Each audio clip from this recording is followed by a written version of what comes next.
MercadoLibre stock has delivered more than 7,000% returns since its IPO, and it's still flying under the radar of many investors. In this video, we're diving into the Amazon of Latin America to find out, is MercadoLibre the ultimate growth story to capture Latin America's explosive growth? During the video, I'll give you my fair value price to see if the stock is priced at a discount or a premium versus its current share price of over $2,000. To get there, we will walk through 4 sections, starting with a quick company snapshot just to give some context. So yeah, let's jump in. Okay, so here we have a snapshot of MercadoLibre as a company. We can see that revenue and EBITDA has grown strongly in the past year, and that the current EBITDA margin at 29% is quite healthy. We can also see that the share price has risen by 61%, which is quite impressive considering the current market environment. And we can also see that the company is headquartered in Uruguay, even though it's an Argentinian company. So MercadoLibre dominates e-commerce and fintech across Latin America. It combines the power of Amazon, PayPal, and Shopify into one platform, operating in 18 countries. And what makes the company so unique has to do with its ecosystem. So it's essentially 3 parts. The first one has to do with the e-commerce. The MercadoLibre marketplace is the largest in Latin America, with massive logistics and shipping infrastructure to back it up. We also have the fintech part called Mercado Pago, which offers digital wallets, credit lines, and payment processing.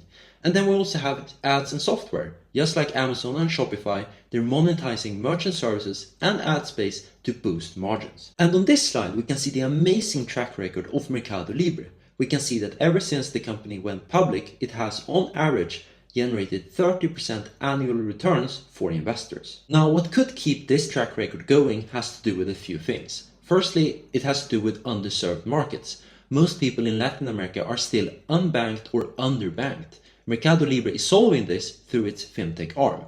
It also has a logistics moat. The company is building warehouses, airplanes, and delivery networks, something no competitor has done at this scale in the region, and it has also to do with profitability. Unlike many growth stocks, MercadoLibre is already profitable and margins are expanding. But of course, there are a few risks to watch out for. For instance, we have high inflation, currency devaluation, and political uncertainty in countries like Argentina and Brazil. Also, competition. While MercadoLibre has a head start, global giants like Amazon and Nubank are ramping up their efforts in Latin America as well. Okay, so now we have a snapshot or a sense of what MercadoLibre does as a company. Let's move on to the second part, which is the financial analysis, and look at some historical data. So here we are at our first chart called the core financial performance. And here we can see a few things. We can see that the revenue in blue has grown strongly and consistently each year over the past 5 years, and so has the EBITDA. We can also see that the EBITDA has grown at 82% on average, while the revenue has grown at 49% per average, which shows us that the company is becoming much more profitable. This is also reflected at the EBITDA margin that has grown 13% in 2020 all the way up to 29% in 2024. The second chart, called the debt sustainability chart, shows us as well a few things. We can see that the debt has grown over the past 5 years, as we can see here in purple, and the excess cash has been quite flat but actually turned negative in 2024. Now, the interesting take is the debt to EBITDA. We can see it's currently at 2.2 times. That's good. We're targeting below 3 times. The debt to EBITDA ratio shows us how much EBITDA we need to pay down the debt minus the excess cash. So below 3 times, we need less than 3 years of EBITDA to pay down the current debt in the company. With that said, here we can see the enterprise value performance of MercadoLibre over the past 5 years. Now, the enterprise value is the market cap plus the debt minus any excess cash. We can see that it dipped in 2022, of course, as the overall market dipped, but the interesting take here has to do with the enterprise value to EBITDA ratio. We can see it was all the way up at 286 times in 2020, but today it's all the way down to 29.4 times, which is showing us that the company is becoming much more interesting to buy as an investor. As we are also looking to get a free cash flow price target, let's look at a few data points that we have related to the free cash flow to equity. That's the relevant free cash flow to us as equity investors.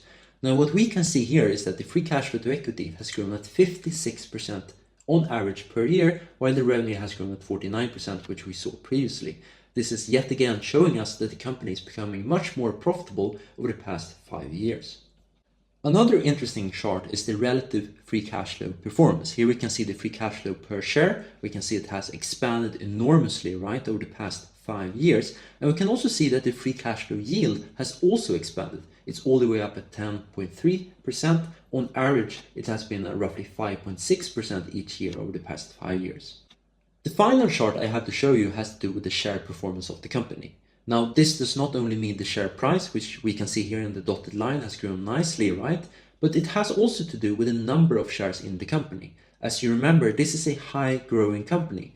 But despite of that, the company is not diluting shareholders by expanding the number of shares in the company. They are remaining quite flat, growing at roughly 1% on average per year. Now we have gone through the historical data that we have of MercadoLibre. Let's give it our first price target related to the enterprise value. Now what I'm doing here is that I'm applying a yearly growth rate towards the revenue all the way down to 2034. I'm starting with 30% as that's in line with analysts' estimates for MercadoLibre for 2025, and then I'm decelerating revenue all the way down to 7% in 2034. That's on average 13% per year, which I think is quite conservative. Now, having these growth assumptions, I'm applying a long-term EBITDA margin of 30% and a long-term market multiple of 20 times, which is also quite conservative.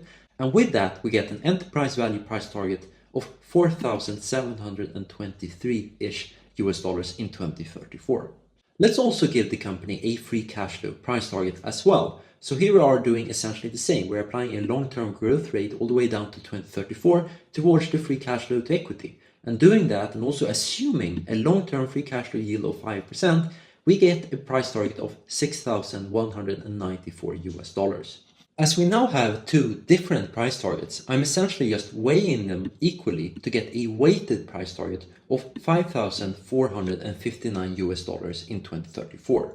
To summarize the assumptions I've used in the model, here's a chart that shows the revenue and the free cash flow I'm projecting for MercadoLibre in the coming 10 years. What's interesting here is the growth rates we can see here below in the dotted line. It's starting off at 30% and then it's of course decelerating all the way down to 7%. Assuming as the company is becoming bigger, it will become harder to expand and grow its business as it did when it was much smaller. Now we have looked at some historical data of MercadoLibre and we've given the company as well a weighted price target. Let's move on to the exciting part, which of course is the stock valuation. So the current share price for MercadoLibre is roughly $2,200 US dollars. If I discount all the future cash flows that I showed you before, which I believe are quite conservative, we get actually a fair share price of today of 5,000-ish US dollars. And that's a discount versus its current share price of roughly 56%. And this also implies an annual estimated return of 18% per year, which is quite attractive. That's much higher than the S&P 500 at roughly 8 to 10% per year. And I think this makes sense. We've seen that the company has grown on average, or the stock that is, on average of 30% per year. So 18% shouldn't be impossible for the company to achieve in the coming 10 years, while the company is becoming at the same time more profitable. Now we have a sense of where the company lies in terms of its intrinsic fundamental value. Let's move on to the final part, which is giving it a final rating and see, is this a buy, a sell, or a hold? So I've given MercadoLibre a total rating of 4.5 stars, which is incredibly strong. We can see it has strong revenue growth, it has strong EBITDA growth, and it has strong free cash flow growth as well.